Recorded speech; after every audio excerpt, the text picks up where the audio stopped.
Okay, hello, Todd Clemens and Jeff Clemens. Okeechobee Livestock Market, and we're here to do the dual market report for the week before Thanksgiving. We're off next week.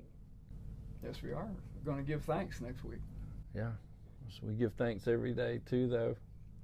Good Lord above. Yeah, so here we are towards the end of the year, wrapping up November, Thanksgiving, and then 3 more weeks of sales in December, and then it's all over with. What a year. Yeah. Golly.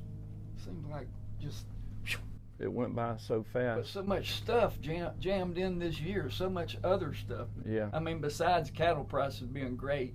I know. The election, all that. Yeah. It was every day for the whole year since January the 1st, I think. Crazy. Just politics. So we had, I thought it was a kind of a strange market. We had a really good run of cattle, which I think we anticipated that happening, catching up from the storms and wet weather and all that stuff. But yeah. It was like two different. It was Monday was a sale and Tuesday was a sale, but it was totally different. It was kind of strange. It was kind of strange, but you know, we ended up with nearly 3,000 head of cattle this week. That was a lot. And I know you did the words market report today. I did the words. I haven't asked you what you. I was, you know, I worked the gate yesterday there in the ring, and it was crazy. Some of these 350 and 400 pound calves were just like out of sight, and of course we kind of figured something was going to happen because of the rain that be getting out in Oklahoma and Texas, and you know there's some good rain that they've been needing for a long time, and they've got it for the last couple of weeks, and it just, man, it's like the market on those calves just went crazy.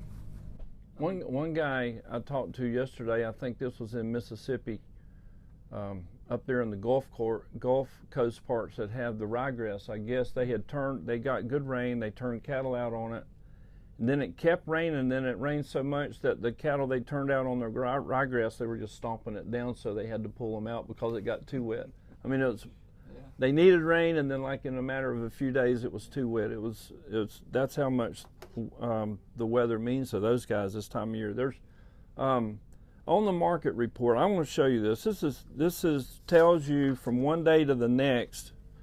I don't know if you look at these like this, but okay, so Monday there's 3 weight steers and 4 weight steers. And the 367 pound steers on Monday averaged 383. Those same class of steers on Tuesday weighed 370. They averaged 403. That's 20 cents higher on Tuesday. $75 maybe. On a 375 pound calf. Okay, that, and then the 4 weight calves weighing 417 on Monday brought 330. And the 419 weight calves on Tuesday brought 372. $40. I mean, it was nuts. So okay, that's the 3 and 4 weights. Watch this. On the heavier calves, the 5 1/4 pound steers on Monday, weighing 5 1/4, averaged 274, and on Tuesday, the 5 weights averaged 531. That brought 249. Okay. 249. That's right. Tuesday. Let me add a little bit of something. Those are. That's 30. That's 25 cents. It's difference. A bunch of money difference, but also we have to take in consideration. I don't want to run anybody off from bringing them all on Tuesday. Yeah. Lots of times the quality of cattle will play into the prices. So do you think that the quality had a little bit to do with that? We might have had a few little bit better calves Tuesday than we did Monday. I think that's probably had a lot to do with it. Yeah, I hadn't thought about that much. But those class of cattle, Tuesday, I remember Ray Luke. You remember those calves? Yep. They were Charolais. Yep. They're probably Longhorn cows bred to a Charolais bull or something. I don't know, but they were really, really nice. They were good 3 and 4 weight calves, and those ones, they rang a bell. Yeah, and Donald Jones, those 188 calves, for Scarborough Ranch. We talked to Donald when he came in to pick up his check. I should have waited till he picked up his check and seen what his face looked like, but I said, Donald, man, next time you're going to sell calves, let me know. I want to bring some in. Man, they rang a bell. Yeah, I know. And they were the right kind. They were, 350. Had some conditioning on them too. 350, 400 pounds. They were really bring a lot of perfect for grazing. Yep.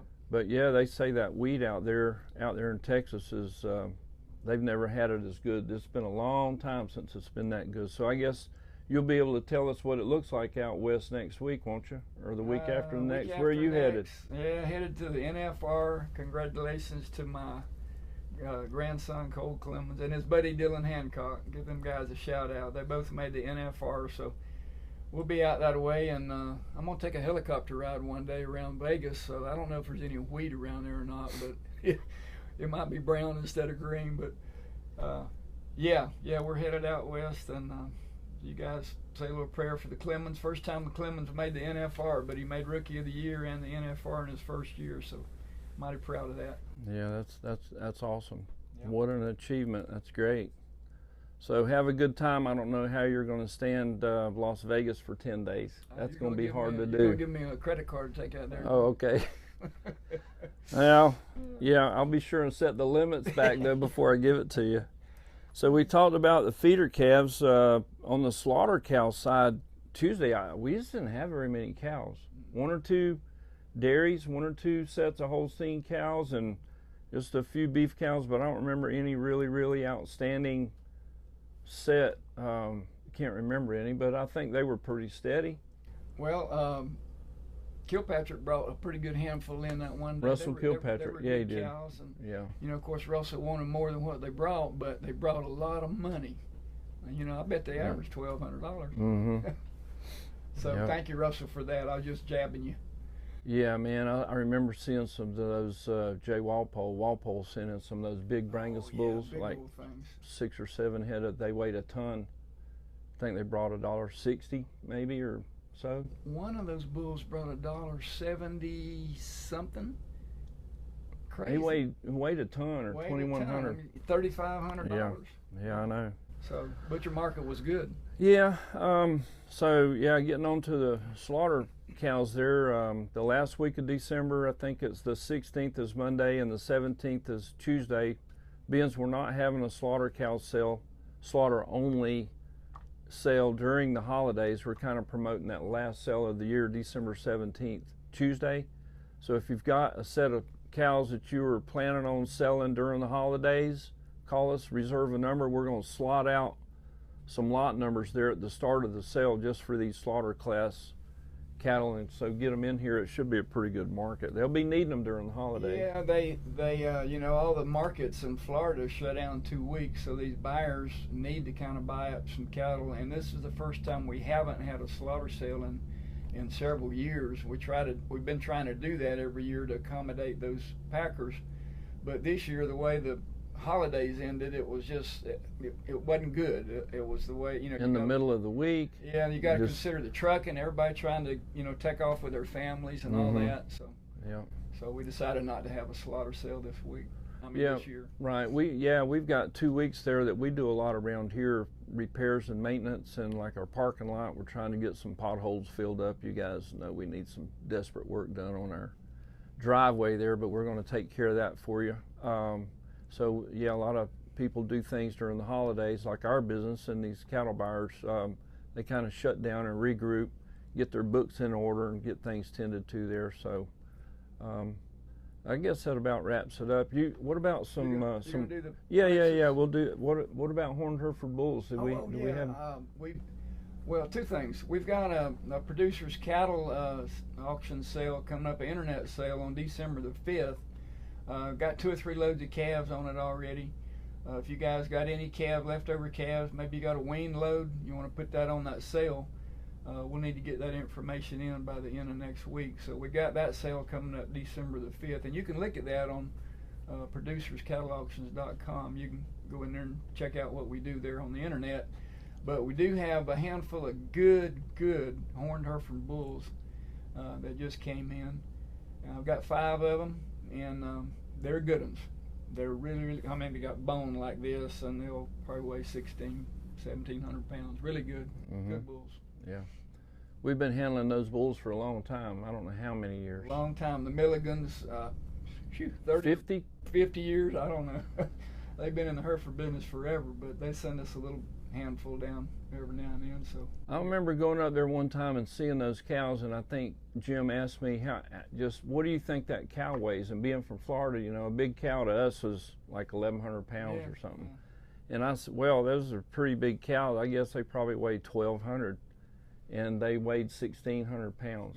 They're just their cows from that herd, and that herd goes back to the Duke. A lot of those bulls are out of Duke this or that. That's John Wayne. Yeah. He used to have a horned Hereford cattle. Yeah.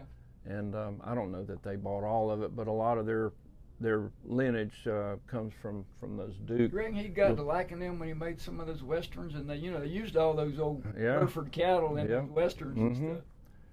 I remember going out one time to see my daughter when she was living in California there at Carmel, and there were Hereford cattle on the ocean, right, just running range right there on the ocean right there in California. I couldn't believe it. I said maybe there's hope for California after all, but I don't know. We're still praying for them. Yeah, we are. Okay, well, anyway, you guys have a great Thanksgiving. Thank you for tuning in. If you like these reports and you want us to keep bringing them to you, give us a thumbs up, subscribe to our YouTube channel. We're going to tell you what we think. It may be right or it may be wrong, but it's what we think. You're going to do this price? And we had some high prices again. We always have high prices. I want you to forget them. Yeah, okay, so Lazy S Cattle Company, that is one longtime customer of ours. Eugene Stokes. Eugene Stokes from Loretta. He's been here as long as we've been here at the market. Eugene has been bringing cattle here. So good to see you out there on that list there, Eugene. You had a 180-pound, a little, I call him a roping calf. He's in that roping calf range, 180-pound little calf there that brought, you going to answer that? I'm trying to get all okay. of it. Go ahead. So 180-pound little roping calf brought $5.50 a pound. The calf was bought by Rush Creek. Nearly $1,100. That's amazing. Good job, Eugene. And on the cow side, on the slaughter cow side, this is kind of unusual, but this is a little cow that's going to slaughter. Usually they're 12 or 1,300 pound cows, but this week we had a cow from Teddy Johnson from Orlando that brought a little cow in. She weighed 990, but she topped the cow market at 127.50. And that cow was bought by Florida Beef. And so that's your market report. Have a great Thanksgiving. Be safe. We'll be gone next week. Be with your family and friends, and God bless America. Thank you, Lord, for everything you do for us. Amen. We'll see you back here the first week of December. Bye. Over now. See ya.